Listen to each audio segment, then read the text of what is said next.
আমি চলে এসেছি আমার রান্নাঘরে। আজকে দেখো কি রান্না হবে। খুব গরম পড়েছে তো। তাহলে তো মাছ এনেছো, চিংড়ি মাছ মাছ এনেছি, কিন্তু মাছ নেই বাজারে, তাই চিংড়ি এনেছি টাটকা দেখে। এই যে দেখো মাছগুলো ধুয়ে বেছে, এই যে এটা কি নুন আর হলুদ না শুধু হলুদ? নুন আর হলুদ নুন দিয়ে আর হলুদ করে নিয়েছো। আর এখানে কি আছে? পটল দিয়ে হবে, তাই তো? পটল দিয়ে হবে, পটল দিয়ে হবে, লম্বা লম্বা করে পটল, আলু দিয়ে এখানে কি কি রেখেছো? হবে পেঁয়াজ কুচি করেছো, লঙ্কা, রসুন আর টমেটো, তাই তো? ব্যাস, চলো তাহলে নাও। কড়াইটা বসিয়েছি, গরম হয়ে গেছে। রান্নাটা শুরু করো তাহলে। রান্নাটা শুরু করি, চলো তোমরা দেখতে থাকো। হ্যাঁ, চিংড়িগুলো দারুণ নিয়েছি, এবার পটলটা ভাজা বসিয়েছি। হ্যাঁ, পটলগুলো ভেজে নাও, হালকা হালকা করে ভেজে নাও। একবার ভাজবো, হ্যাঁ, একটা ভাজবো, কটা তুলে নিই, আবার কটা দেবো। ঠিক আছে, এই কটা দেওয়া হচ্ছে সেকেন্ড রাউন্ডের পটল, তাই তো? লঙ্কা, তেজপাতা ফোড়ন দিলাম, এবার একটু কালো জিরে দিলাম। ঠিক আছে, বাহ সুন্দর। আলুগুলো দাও। নুন দিয়ে দিলাম। হ্যাঁ, মানে আলুর মধ্যে নুন যায়। হ্যাঁ, ভেজে নিয়েছি, এবার এই পেঁয়াজ রসুন দিয়ে দিলাম। ঠিক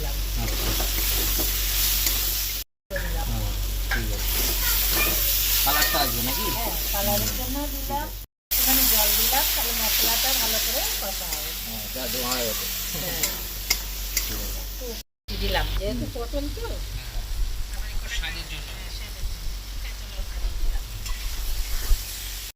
এই মশলাটা কষা হয়ে গেছে, হ্যাঁ, আমি এবার জল দিই।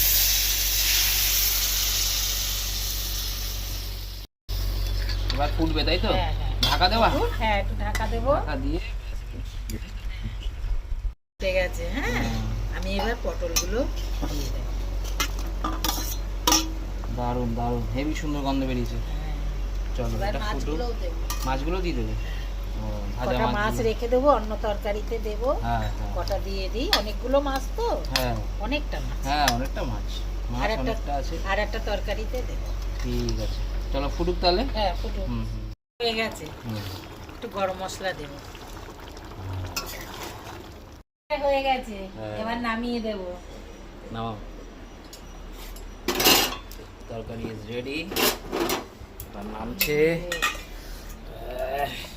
সেই গন্ধ বেরিয়েছে একেবারে পটল চিংড়ি। ও, এই হয় আলু পটল চিংড়ি, এইভাবে করে দারুণ খেতে দারুণ পারলে দারুণ, অসাধারণ দারুণ। হচ্ছে। যেমন গন্ধ বেরিয়েছে তেমন হ্যাঁ, খেতেও স্বাদ হবে আশা করি। চলো, ঠিক দারুণ আছে। হবে। কেমন হলো তরকারিটা? হ্যাঁ। আলু পটল চিংড়ি এইভাবে দম করে খেলে দারুণ হয়, আর কিচ্ছু লাগে না।